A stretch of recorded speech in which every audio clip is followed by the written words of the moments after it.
एक एवरेज बच्चा और एक टॉपर बच्चा दोनों डिसाइड करते हैं कि हम 7 घंटे की सेल्फ स्टडी करेंगे डेली। लेकिन एक एवरेज बच्चे के पास कोई प्रॉपर प्लानिंग नहीं होती और एक टॉपर बच्चे के पास प्रॉपर प्लानिंग होती है। एक एवरेज बच्चे के पास चूंकि कोई प्लानिंग नहीं होती तो 3 से 4 दिन के बाद उसका बर्नआउट हो जाता है, यानी वो 3 से 4 दिन के बाद 7 घंटे की सेल्फ स्टडी नहीं कर पा रहा होता है। और एक टॉपर बच्चा पूरे साल कंसिस्टेंटली डेली 7 घंटे की सेल्फ स्टडी करता है, कोचिंग जाता है, रिवीजन करता है, सारी चीजें कंसिस्टेंटली कर पा रहा होता है। और इसका रिजल्ट क्या निकलता है? एक एवरेज बच्चे की रैंक आती है 4 नंबर के बराबर और एक टॉपर बच्चे की रैंक आती है ऑल इंडिया रैंक अंडर 100।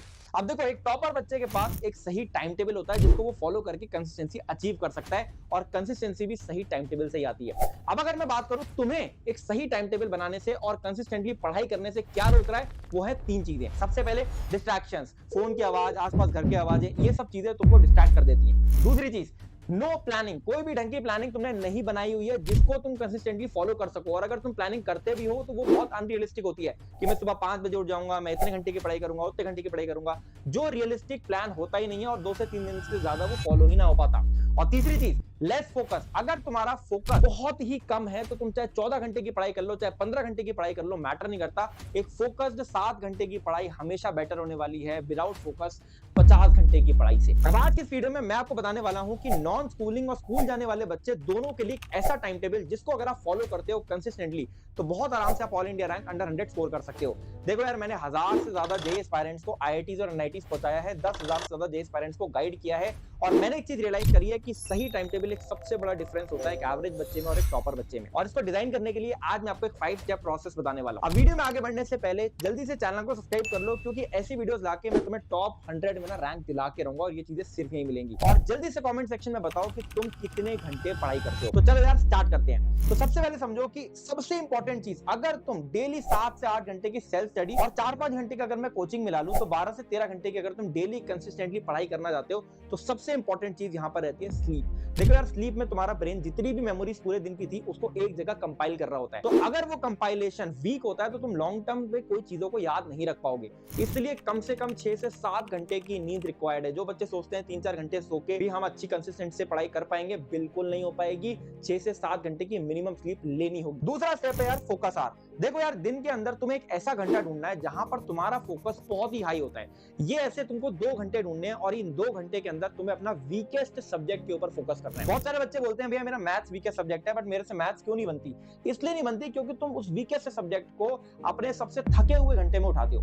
अगर तुम उसको सबसे प्रोडक्टिव घंटे में उठाओगे तो शायद तुम्हारे फोकस की वजह से वो चीज तुमसे बनने लगे।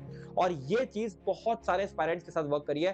तो तुम पूरे दिन के अंदर सोच के देखो कि क्या वो दिन का पहला घंटा हो सकता है, शायद वो रात में कोई घंटा हो सकता है। ऐसे 2 घंटे तुमको निकालने हैं। मुझे अभी कमेंट सेक्शन में भी बताओ तुम्हारे फोकस आर कौन से हैं। अब तीसरे स्टेप की तरफ बढ़ते हैं जो कि है एक्टिव लर्निंग। देखो यार, सिंपल सी बात है, अगर तुम पैसिव लर्निंग करोगे तो तुम कभी भी लंबे समय के लिए पढ़ाई नहीं कर पाओगे और तुम बोर हो जाओगे। पैसिव लर्निंग क्या होती है? बेसिकली तुमने लेक्चर खोल लिया और तुम लेक्चर खोल के बस देख रहे हो आराम से, जैसे तुम नेटफ्लिक्स देख रहे हो, तुमको पक्का नींद आने लगेगी।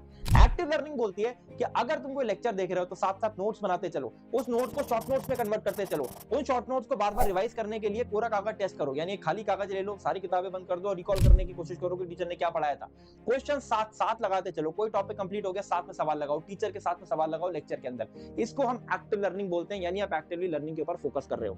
अब बढ़ते हैं चौथे स्टेप की तरफ। चौथे स्टेप से पहले बता दूं कि वीडियो के एंड में मैं आपको डमी स्कूल के लिए और जो बच्चे स्कूल जाते हैं दोनों के लिए एक बहुत डिटेल टाइम टेबल भी देने वाला हूं, लेकिन ये 5 स्टेप्स बहुत इंपॉर्टेंट है।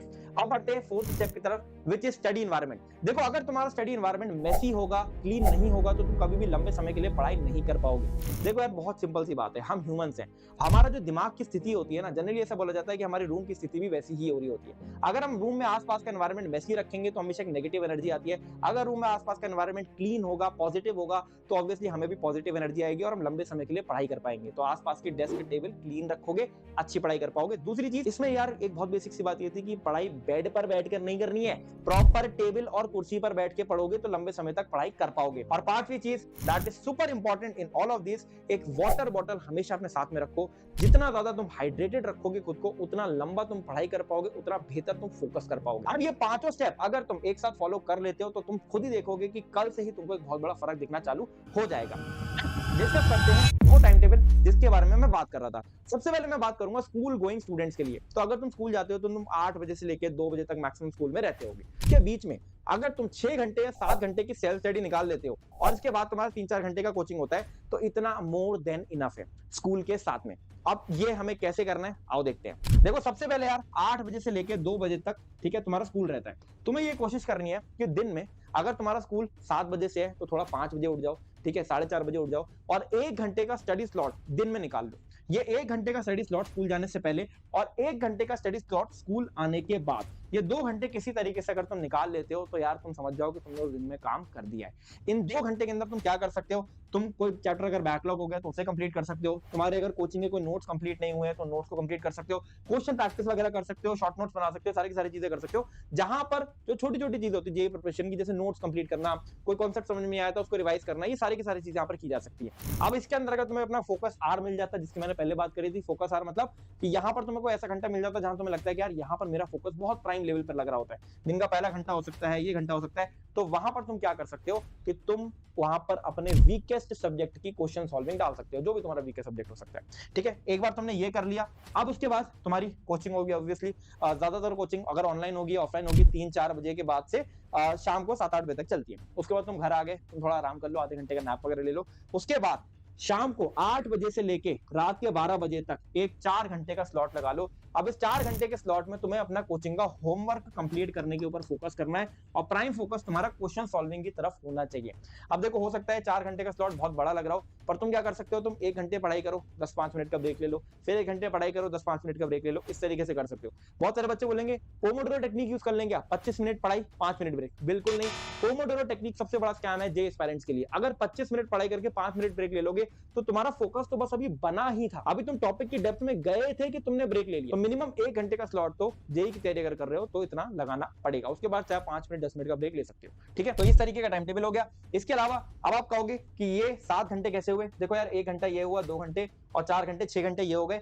1 घंटे या आधे घंटे का स्लॉट अगर तुम्हें स्कूल के अंदर मिलता है, जहां पर तुम क्या कर सकते हो, अपने नोट्स को ले जा सकते हो, जो भी तुमने कल पढ़ा था या आज पढ़ा था, और उसको वहां पर एक बार रिवाइज कर सकते हो। कोई क्लास चल रही है, इंग्लिश की क्लास चल रही है या किसी और भी सब्जेक्ट की क्लास चल रही है, तो पीछे बैठ के अपने नोट्स एक बार पलट के रिवाइज कर सकते हो, जो तुम्हारा रिवीजन वाला स्लॉट बना देगा। तो ये है स्कूल गोइंग स्टूडेंट्स के लिए एक परफेक्ट टाइम टेबल जो तुम फॉलो कर सकते हो। ये थोड़ा पैक्ड लग रहा है, लेकिन जब तुम इसको फॉलो करना चालू करोगे तो तुम्हारी एक हैबिट बिल्ड हो जाती है और एक लंबे समय तक तुम इसको फॉलो कर पाओगे। अब जो बच्चे स्कूल नहीं जाते, बेसिकली जो ड्रॉपर्स हैं या जो डमी स्कूल में पढ़ते हैं, उनके लिए बहुत सिंपल टाइम टेबल है। आप सुबह 8 बजे उठ जाओ, 8 बजे से लेके, ठीक है, सुबह 12 बजे तक 4 घंटे का एक स्लॉट आपको लगाना है, जिसको मैं बोल रहा हूँ क्वेश्चन सॉल्विंग करने के लिए ये स्लॉट हो जाएगा। ठीक है, और इसके बाद आपकी दोपहर में कोचिंग वगैरह होती है, वहां आप जा सकते हो, ऑनलाइन कोचिंग होती है तो उसकी क्लासेस भी दोपहर में होती है, वहां पर आप कर सकते हो क्लासेस, एक अच्छी सी नैप ले सकते हो, और शाम को फिर 8 बजे से लेके 12 बजे तक का एक स्लॉट आप लगा सकते हो, और इसके अंदर भी आप क्वेश्चन सॉल्विंग, नोट्स कंप्लीशन या कोई बैकलॉग हो गया चैप्टर, वो ये सारी की सारी चीजें आप यहाँ पर कंप्लीट कर सकते हो। तो ये आपके 8 घंटे का सेल्फ स्टडी रूटीन बना देगा। ड्रॉपर बच्चों के लिए देखो 8 घंटे की सेल्फ स्टडी मिनिमम रिक्वायर्ड है, क्योंकि आपके पास समय कम है, आपके पास एक ही साल है। बहुत सारे ऐसे बच्चे हो सकते हैं जो 11th के वीडियो देख रहे हो, 12th के वीडियो देख रहे हो, तो वो अभी 11th का सिलेबस, उनको 11th में वो कर चुके हैं, इनको 12th का सिलेबस कंप्लीट करना है। बट ड्रॉपर स्टूडेंट्स को 11th और 12th दोनों ही कंप्लीट करना होता है, तो आपको कम से कम 8 घंटे की सेल्फ स्टडी तो यहाँ पर करनी पड़ेगी। अब इसके बाद कॉमन चीजें जो दोनों ही बच्चों के लिए कॉमन है, वो क्या क्या है। पहली चीज सब्जेक्ट रोटेशन। देखो यार एक सिंपल सी स्ट्रैटेजी मैं आपको समझाता हूं। अगर मैंने आपसे बोला 4 से 5 घंटे का आप स्लॉट लगा लो सेल्फ स्टडी का, ठीक है, तो उसमें आप सब्जेक्ट रोटेशन स्ट्रैटेजी को फॉलो कर सकते हो। क्या स्ट्रैटेजी है ये, Monday, Tuesday, Wednesday, Thursday, Friday, Saturday and Sunday. ठीक है, अब आप क्या कर सकते हो, अगर मंडे को तुमने फिजिक्स केमिस्ट्री की क्वेश्चन प्रैक्टिस अच्छे से करी, मतलब तुम 4 घंटे में से 2 घंटे फिजिक्स को दे रहे हो, 2 घंटे केमिस्ट्री को दे रहे हो, डेप्थ में जा रहे हो उसमें, ठीक, तो ट्यूसडे को तुम क्या कर सकते हो, तुम केमिस्ट्री और मैथ कर सकते हो, वेडनेसडे को तुम मैथ और फिजिक्स कर सकते हो। अब देखो इन 3 दिनों के अंदर फिजिक्स 2 बार आ गई, केमिस्ट्री 2 बार आ गई, मैथ 2 बार आ गई। इस तरीके से अगर तुम चलते हो तो एक सब्जेक्ट में तुम डेप्थ अचीव कर सकते हो। बहुत सारे बच्चे क्या करेंगे, वो 4 घंटे के स्लॉट में तीनों सब्जेक्ट करने की कोशिश करेंगे। ठीक है, ये भी आप कर सकते हो, उसमें भी कोई बुराई नहीं है, मतलब इसमें होमवर्क वगैरह कंप्लीट कर सकते हो, पर मैं रिकमेंड करता हूं जिन बच्चों को एडवांस लेवल पर तैयारी करनी है उनको थोड़ा डेप्थ में जाना पड़ता है, तो आप 2 ही सब्जेक्ट दिन में करो, उन 2 सब्जेक्ट के अंदर ज्यादा समय लगाओ, और ज्यादा समय लगाकर आप जब होमवर्क भी कंप्लीट कर पाओगे, साथ में और भी आप डेप्थ में जाते हो ना, तो और एडवांस लेवल प्रॉब्लम्स आप सॉल्व कर पाओगे। तो ये सब्जेक्ट रोटेशन स्ट्रैटेजी फॉलो कर सकते हो। इसके बाद 1 घंटे का मिनिमम स्लॉट तो आपको पढ़ाई का लगाना ही लगाना है, यानी 1 घंटे की मिनिमम सिटिंग तो करनी ही करनी है जब आप जेईई की तैयारी कर रहे हो। बहुत सारे बच्चे सोचते हैं 25 मिनट पढ़ाई, 5 मिनट, 25 मिनट पढ़ाई, 5 मिनट, ऐसे पढ़ाई नहीं होती। 10th के अंदर हो, 9th के अंदर हो जाएगी, जेई के अंदर नहीं होगी। फिर फर्स्ट 7 डेज इस पूरे टाइम टेबल को ढंग से बना के फॉलो करने की आप कोशिश करना।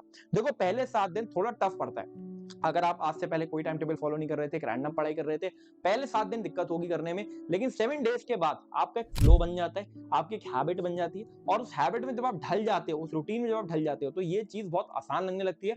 और पूरे साल अगर आप कंसिस्टेंटली इस टाइम टेबल को फॉलो कर लेते हो, तो आपको बहुत आसानी से all India rank under 100, under 500 मिल जाता है। आई होप ये वीडियो आपको पसंद आया होगा। ऐसे और वीडियोस के लिए चैनल को सब्सक्राइब करके बेल आइकन को प्रेस कर लो, और कमेंट सेक्शन में बताओ आपका फेवरेट आईआईटी कौन सा है। This is all, second जॉरी signing off.